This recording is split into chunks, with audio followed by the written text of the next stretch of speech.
Hey guys, happy Sunday. Welcome back to Speaking360. Before we dig into our topic for today, first of all, let me say to all those mums out there celebrating Mother's Day in the US or anywhere around the world where today is Mother's Day, happy Mother's Day. You're extraordinary. You're a superhero. Thanks for all you do. We never tell you often enough how amazing you are. So you're amazing. Thanks for all you do and happy Mother's Day. So what are we going to be talking about today then? Well, we're going to be talking about the indecision, really, the trouble making decisions. Do you have trouble making decisions? Well, most people will say, well, sometimes I do and sometimes I don't. I'm not sure. Well, why is it easier sometimes than it is other times? Well, I think it's easy when there's no real risks involved. And when there are risks involved, then it tends to be more difficult, doesn't it? So decision making, how can we think about the process of decision making to get the things that we want out of life? And we're talking really, primarily, we're talking about speaking. So keep that in mind. The context is developing your speaking skills. There's this great quote, though, that kind of puts this into, puts the challenge into perspective and the consequences of indecision into perspective. Goethe said, until one is committed, there is a hesitancy. Until we're committed, there's a hesitancy. So we kind of draw back. There's a tendency not to really kind of move forwards because we're not committed. We're not sure. We're tentative. Well, do I want to move forward with this?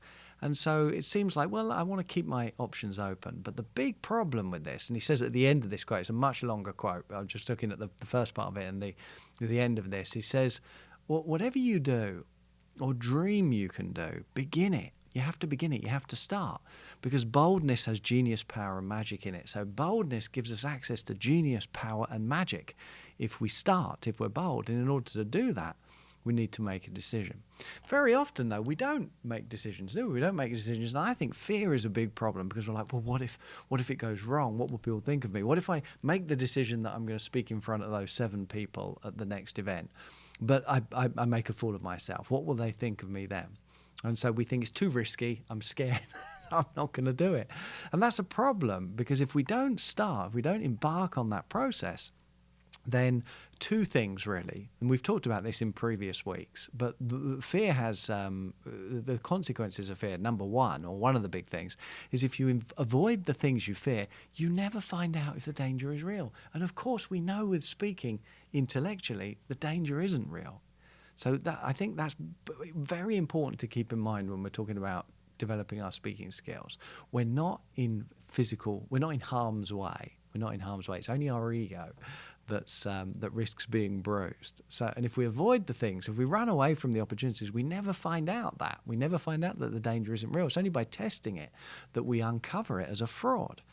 So if we avoid the things we fear, we never find out the danger is real. That's the first thing. The second thing, if we avoid the things we fear, then we never outgrow them because it's the process, don't forget. Moving through the process, overcoming the obstacles, that's how we outgrow the fear. That's how we outgrow anything really, isn't it? So what happens typically for many people, the start of this process, this is time along the bottom and our growth going up. We start down here and we're unhappy, so we want more out of life. So we think, oh, yeah, I want to go after that goal. I want to become a speaker. I want to feel confident as a speaker. So I'm gonna stand up and I'm gonna do it. I'm gonna take that opportunity. And as soon as we give serious thought to doing something that we can't do or are afraid of or we're scared of, then we're very promptly introduced to the terror barrier. We get that horrible feeling in our body, a feeling of dread that it's all gonna go wrong. We bounce off the terror barrier and we think, oh, I can't do this. What was I thinking? I'm just not cut out for this. I'm not a natural speaker. So what's the point in even trying? But it's not true. It's not true. We have to find a way to step forward into growth because the only validity the fear has is from the fact that we don't challenge it. It's because we turn and run that we believe the illusion. And it is an illusion. It's only when we find the way to take baby steps into the fear that we realize, oh, actually, it's not a life or death situation. I can do this if I put my mind to it. And so we need to find a way to do that, to step forward into growth, step through the terror barrier, out of our comfort zone to where the growth is. The growth is with the inconvenience and the frustration and the uncomfortableness of being out of the comfort zone. So the comfort zone seems like a good spot, but it's really not. It's really not. We're just coasting downhill there. We've got to get into the growth zone and then we do it. And guess what happens? It's horrible. It's not that good. John Maxwell says you're never good at anything the first time. So you've got to find a way to do it and then do it again. He says, write your first book because it won't be very good. But at least you got it out of the way. Now you can get on to your second book. And that won't be that good either.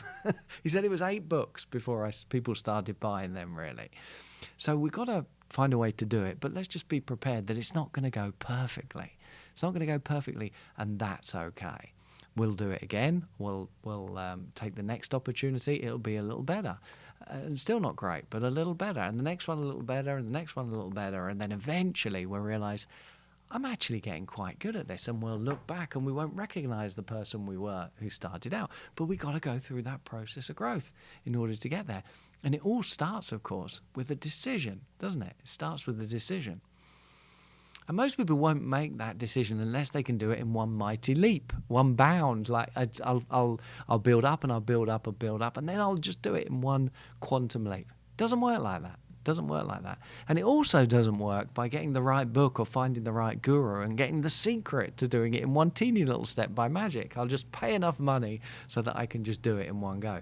Don't let anyone tell you that it can be done that way. It can't. For everyone, there's a process of growth, and we have to go through that process of growth. And if we do, then the process of growth is going to look like this. In fact, probably a lot more bumpy than this, isn't it? Because the process of growth is like steps forwards. Oh, I thought I was doing well. Now I've crashed again. Oh, it's a bit better. Oh, no, a little bit better. But the trend is up. The trend's up. If we keep going, if we keep moving forward, then the trend is up. The trend is up. It's only a matter of time if we're growing, if we're stepping forward into growth. I was listening to John Maxwell's program, Today Matters, this week, and he talks about a number of different things in here with regard to kind of stepping forward into growth on a daily basis. He says one of the problems is we tend to over-exaggerate the importance of yesterday. We over-exaggerate the importance of things that have happened in our past. So we messed up in the past, and we exaggerate the importance of that. And we say, well, because I messed up in the past, I can't do it now.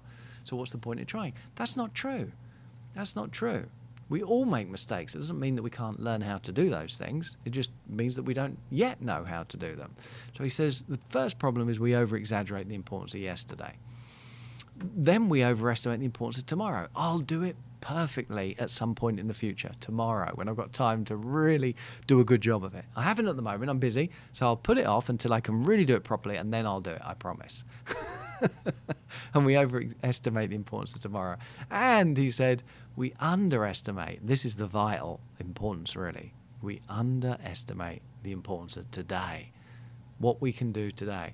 They said Napoleon was able to achieve so much because he knew the value of just 5 minutes. 5 minutes put to good use can make all the difference in the world if it's, if it's a habit, if it's done consistently. So there's more that we can do if we just kind of seize the moment, seize the day, seize the value of 5 minutes. John Maxwell says that's really the key. He says you'll never change your life until you change something you do every day. You'll never change your life until you change something you do every day. And the success or the lack of success that you experience can be found in your daily agenda. What are you doing every day? If you're growing, that's good. That's good. Things are going to get better. If you're growing today, tomorrow's going to be better. Woohoo! In fact, if you're growing today, the things that bother you today won't bother you tomorrow, but only if you're growing today. So if you're growing today, tomorrow's going to be better. And if you're not growing today, tomorrow's going to be worse. Boo! And we don't want that, do we? So we have to find a way to do what Maslow said. He said what we need to do is at times of change, and in fact at all times, we have this choice. We either step forward into growth. Are you going to step forward into growth on a daily basis, even though it's uncomfortable, inconvenient, and frustrating? Or are you going to be seduced by the comfort zone and step back into the apparent safety of the comfort zone? We've got this choice, haven't we? Are we going to step forward into growth, or are we going to step back into safety? That's a great quote, isn't it? I love that. Now, before making the decision that we're going to step into growth, most people want to know that it's a safe decision to say. This is what I started out saying at the beginning. Do you have a problem making up your mind? Sometimes I do, sometimes I don't. When do you not have a problem? When it's easy, when it's a no-brainer and I know I can do it. When do you have a problem? When I'm not sure, when it's risky. See, most people say, well, shall I do this? Shall I do this? Well, let me just make, I do want it. I do want the happiness that's going to come with achieving this, but have I got the time right now? If I had the time, I'd do it. Have I got the time? Or if I've got the time, if I've got the money, it's going to take some investment. Have I got the time? Have I got the money? Do I have the skills, knowledge, and experience to be able to do this? Or am I just being foolish and just kidding myself? Do I have the money? Do I have the time? Do I have the skills? Do I have the relationships in place? Do I know the people I'm going to need to know for this to happen? Because if I can tick all of these boxes, then yes, I'll make the decision. I'll make the decision and I'll go for it. If not, then I'll have to wait. And most people put the decision at the end of the process. I'm sure you can relate to this because I know I do. Have to kind of drag myself out of this. Many people do this. They make they check that it's a safe decision. Is this a safe decision for me to make? And if it is, then I'll do it. And remember, with speaking, it's safe. It's safe. No harm is going to come to you. No harm is going to come to you. So what's a better way of thinking about this then? Well, the problem is we've never got the time, so we're not going to make the decision if we wait until we've got the time because we're using our time for something else. We never got the money because we're using our money for something else. Everyone spends their money and everyone spends their time. We don't have those, then we can't make the decision. We haven't got the skills and the knowledge and the experience yet because it's the process of going after whatever it is we want that gives us the skills, knowledge and experience. So we're never going to tick that box either. And we know the people for where we are currently in life. We don't know yet the people we're going to need for where we want to go. So we haven't got the relationships either. So most people can't tick any of these boxes, and so they don't make the decision. So they don't go after the growth, and then they're just left disappointed in the comfort zone, another 10 years on autopilot. So shall I do this? Maybe isn't the right question if it's something that's important to you, like developing your communication skills. So what's a better question then? Do I want this? Do I want this? Do I want to develop my communication skills? Do I want to go after whatever it is that you want, that you're umming and ahhing about, you're indecisive about? Because if you do want it, then it's worth growing for. So we need to make the decision that we're going to learn how to do it. Then we rearrange our time and our priorities because now this is more important than some of the other things that we were doing, which if we're honest and we stop and look at what we spend time on, we could definitely save some time if it was something that was important to us. And the same with money as well. We spend money on things that maybe isn't as high a priority as this new commitment that we've made. So we find the money and we develop the skills, knowledge and experience as we go, and we meet the people that we need so that we can then achieve the goal and end up being happy. So it starts with decision. It doesn't end with decision. Decision is the beginning of the journey that will turn us into the person that will have whatever it is that we want. So we'll go back to that great quote then at the beginning from Goethe. Whatever you can do or dream you can do, begin it. Start. Go for it. Because boldness has genius, power, and magic in it. Now, again, I know what you're thinking. Yeah, but you say that, Roddy, but what if my goal was not speaking, but it was to climb Everest? Should I just dive in and start running up and just go for it? And because of this, I'm being bold, that then I'm going to, the genius, the magic, everything is going to come to me? No, you can't take something like climbing Everest lightly like that. But is your goal something like that? Because whenever anyone raises this to me and I ask them about this and say, well, is your goal actually life-threatening? No, but what if it was? Well, hang on, let's just deal with the fact that it isn't your goal. Just because something won't work for absolutely everything doesn't mean that it won't work for the vast majority of things, for the vast majority of people, the vast majority of time. And remember, we're talking about speaking. And speaking is safe, as we've said all the way through. You're not going to die. So for you, investing your time, being bold and deciding that you're going to get good at this, it's a safe decision and it's a great decision because it will quite literally change your life. It really will. If you haven't made that decision already or you haven't really committed to it so that you're investing time and money and energy into developing as a communicator, it will literally change your life. It really will. That's it for this week. Make that decision that you're going to get good at this. Thanks for joining us. We'd love it if you'd like, comment, subscribe, share the link for others to subscribe as well. Simply go to Speaking360.com. That's it. Happy Mother's Day once again to the mothers. Next week I'm in the Dominican Republic.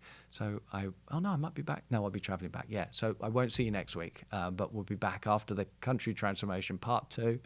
And I'll see you the week after. Thanks, guys. Lots of love. Bye-bye. God bless.